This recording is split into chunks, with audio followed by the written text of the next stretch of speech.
Good afternoon, everybody. Hope everybody's having a great Friday. And that you had a great week and that everything's going great.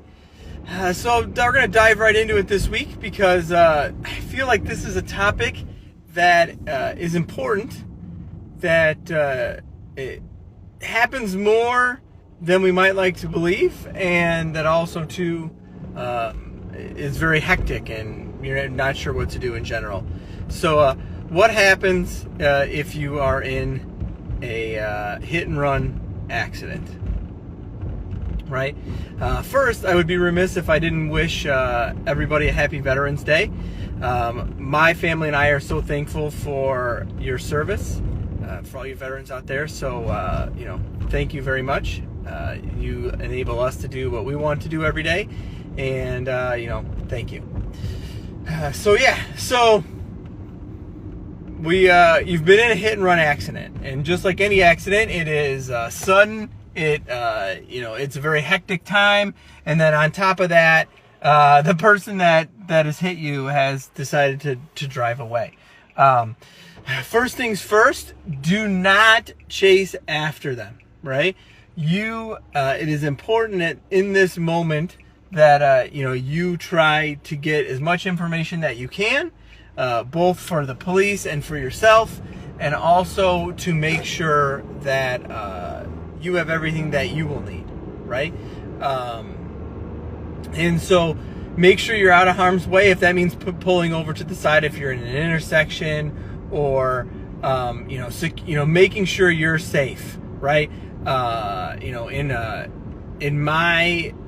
In my story on this, when my wife and I were in high school, we were coming home from a high school dance, and we were hit by a hit and run driver, and our car ended up on its roof after it had turned a couple times, flipped over a couple times, and obviously we couldn't move it, but it was to make sure that we had turned the car off, left the lights on and flashing so that we didn't get hit again, right? And make sure that we were safe, right? From there, if everybody's safe, you're going to dial 911, right? You're going to call the police, right? And it's important in this time that, like I said, you stay calm. You try to make sure that the calmer you are, the more that you'll be able to remember, the clearer you will be, so that you can get as much as you can, right? So the accident's happened now. You've called the police. He said, don't leave. From there, any details of the driver, right? Year, make, model of the car, right? It might have happened so fast you have no idea on a license plate or anything like that. But if you got something, it's better than nothing. But year, make, and model of the car is tremendous, right? From there, depending on where it was, accidents usually cause, a stir. So there might be some witnesses to make sure that you touch base with any of them, get their information. Maybe they remembered something. We're in the the time of cell phones and cameras and things like that. So maybe somebody's got something that might be able to help you, right? From there, you document with if there's anybody in the car or yourself, what happened, right? Where you were, how fast you were going, if you were driving, if you're stopped. And then take pictures, right? Also look for, when the police get there, hey, if his bumper fell off, or if pieces of his car fell out or something, make sure you point that stuff out, because more often than not, the police might be able to find this person, right? And that means, anything that you can give them can help that, right? Because if we can find them, right, it's going to be better. It's easier for us from an insurance perspective, but also then they can be, held accountable. So from there, you've got all the information. You've talked to the police. You're going to get your police report, right? You're going to tell them what you know and all that stuff. If everybody's good, if anybody is, obviously if anybody is hurt or anything like that, you're going to make sure that's tended to. And then from there, once the dust settles, you're going to call the police. You're going to call me or your agent, right? If your car's drivable or anything like that, it's going to be driven, home. If it is not drivable and they're going to tow it, make sure you get the information of where the car will be, right? That'll help us, and from a claims perspective. So now after you called me, now the question is, where does this go from here? What is my coverage? What does this mean? Everything like that. So first things first, if you have full coverage and we have, collision, it's going to be covered no matter what. You are going to have to pay your deductible, right? Right now we don't know anything. We don't know who it is, right? It's a hit and run driver, and you are going to have to pay your deductible. I understand that might be very frustrating, but that is what it is. That is the rules, right? So when this happens, just assume that you're going to have to pay that if you have full coverage, right? Whatever that is. So from there, we're going to start a claim. We're going to get you taken care of. We're going to get your car fixed. We're going to go through everything like that, right? If you don't have full coverage, right, and you have liability only, then there isn't.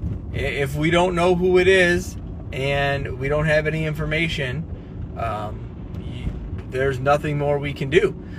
From an insurance perspective, from my perspective, obviously, you're going to keep contact with the police. If you have uninsured motorist property damage, in Indiana, we have to know that you were hit by an uninsured motorist. So a hit and run does not count. We have to find that person, right? And that is an important, cog to this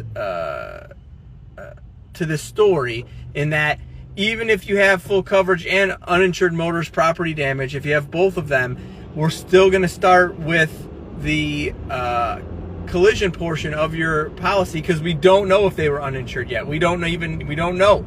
So that's where they're going to start. If you don't have full coverage and you have property, uninsured motorist property damage, the same thing's going to happen. There is no coverage until we can find somebody. So that's why it's important to gather all the information that we can, and make sure that we can help the police as much as we can with as much information, right? Also, too, it is important, and I bring this up secondary, of why it is important you don't leave. I have had happen a couple times this year already where it is almost like a scam, where somebody is trying to leave but then circle back and then tell the police that you left. So do not leave. Call the police, make sure you're not in harm's way, and then file the police report, right? Make that phone call right away. As your agent, I'm going to do everything that I can to help you through that process and make sure, hey, let's make sure we do this. Hey, let's make sure we do that, and that we get everything that taken care of that we can to make it as easy and as painless as possible. Not that it will be, but we're going to try to make it as best we can. And in the advent that we can find that person, to make sure that we have all the information to help you, right? And if it is at a point where it's a liability only vehicle and there is no we can't find anything, then that is one of those situations where it's an unfortunate thing, but it happens, right? That's why it is important that you and me sit and talk about your insurance and your vehicles, because depending on what it's worth, right? Again, this we talked about in the kind of the beginning of this whole thing. What kind of risk are you willing to take, and what is that worth, right? Like what are you okay with having right now with used car prices kind of out of control? Maybe you're not going to have too many vehicles on liability only, but if it's really, really old, it might be something where, hey, this could be a possibility, and knowing on the front end that's what that means is important, right? So let's make sure that we understand what everything is and what that means. So I hope this kind of shed some light on that. It is super important that young drivers, if you are a parent of a young driver, that not only this sort of thing not only this sort of accident, but any sort of accident or claim or anything like that you go over with your young drivers, right? Like, hey, you know, this happens. This is the things that I want you to think about. If you're a parent of a young driver and you're unsure, you know, I have some literature of, hey, these are some things to think about. You could toss in the car so that, God forbid, something happens, it's there, right? You know, when that happened to us, you know, in 1999 or whatever it was, 23 years ago, 24 years ago, I could tell you that it was a random, I think it was a Shell commercial that was on back then that talked about what to do if you're in an accident and you can't move your car, and it was like, leave your lights on, turn the car off because